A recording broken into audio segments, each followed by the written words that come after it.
ครับครับวันนี้เรื่องสงครามเย็นครับสมาชิกที่ผมมีอะไรครับ1 นายเทศศรีวงศ์เลขที่ 6 2 นายนพกรพรมเลขที่ 8 3 นายพรนุพลเรืองศรีโพเลขที่ 12 4 นายโบทินปลายงามเลขที่ 13 5 นายชนะธรรมแถวทีมเลขที่ 23ครับความหมายครับคือช่วงเวลาตึงเครียดและความขัดแย้งทางการเมืองระหว่างสหรัฐอเมริกาและสหภาพโซเวียต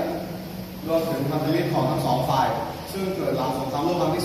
2โดยมีการต่อสู้ผ่านกระบวนการทุนนิยมกับคอมมิวนิสต์แข่งขันสะสมอาวุธโฆษณาชวนเชื่อ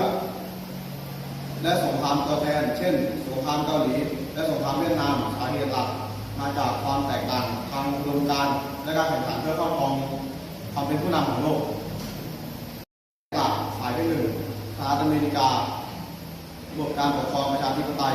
โลกเศรษฐกิจแบบทุนนิยมต้องการขยายอิทธิพลระบอบเสรีประชาธิปไตยในทั่วโลกฝ่าย 2 สหภาพโซเวียตระบบการปกครองเผด็จการรัฐเดียวโลกเศรษฐกิจคอมมิวนิสต์ต้องการขยายอิทธิพลคอมมิวนิสต์ไปประเทศอื่น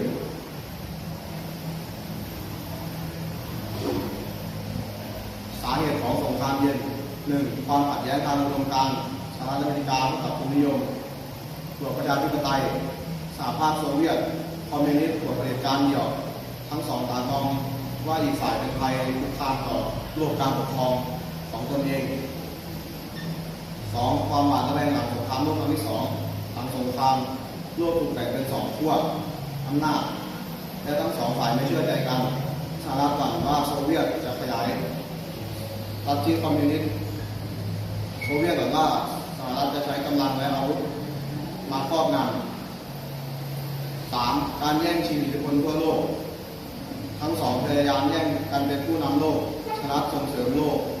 เสรีโซเวียตสนับสนุนกระบวนการคอมมิวนิสต์เกิดการแข่งขันในยุโรปเอเชียแอฟริกาและลาตินอเมริกาครับสาเหตุของสงครามเย็นการแบ่งยุโรปออกเป็น2 ฝ่ายหลังสงครามโลกครั้งที่ 2ยุโรปตะวันตกได้รับฟื้นฟูมาเชลแพลนของสหรัฐยุโรปตะวันออกถูกโซเวียตควบคุม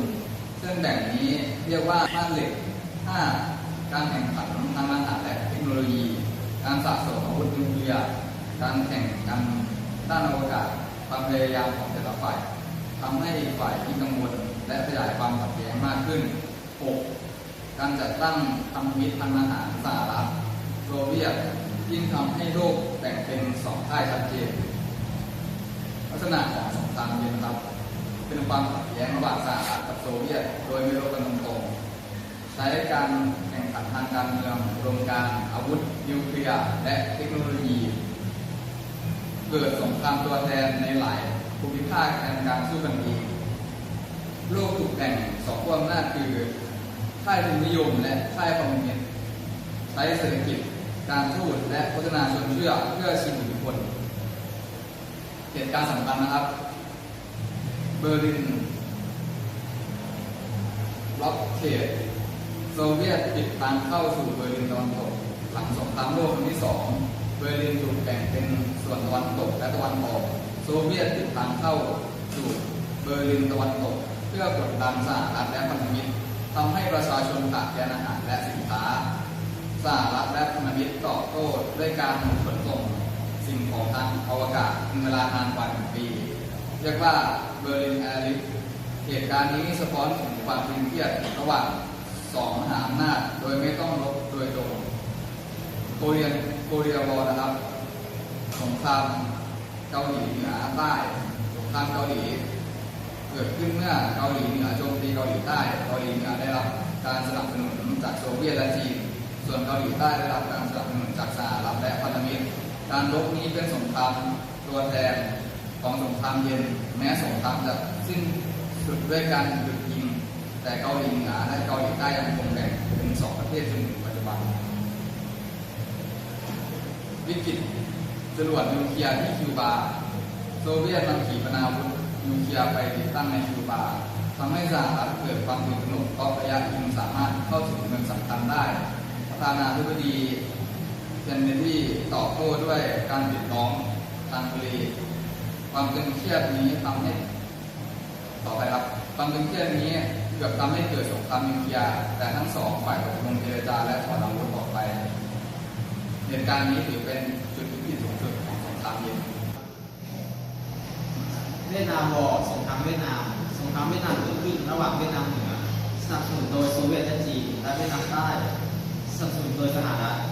การต่อสู้กินเวลานานและรุนแรงมีผู้เสียชีวิตจำนวนมากทั้งทหารและพลเรือนสงครามนี้สะท้อนถึงการขยายตัวของสงครามเย็นไปสู่เอเชียและประเทศที่กำลังพัฒนาเบอร์ลินวอร์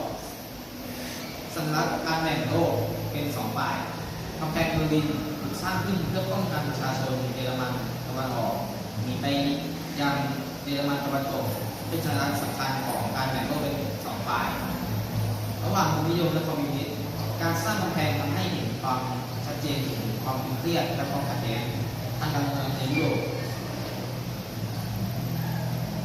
สงครามตัวแทน 1. สงครามกลางเมืองหลีระหว่างกองกำลังคอมมิวนิสต์กับรัฐบาลกรีกผลลัพธ์รัฐบาลกรีกชนะกรีกไม่กลายเป็นประเทศคอมมิวนิสต์ 2. สงครามกลางเมืองจีนระหว่างคอมมิวนิสต์จีนกับพรรคก๊กมินตั๋งผลลัพธ์คอมมิวนิสต์ชนะต่อต้านสาธารณรัฐประชาชนจีน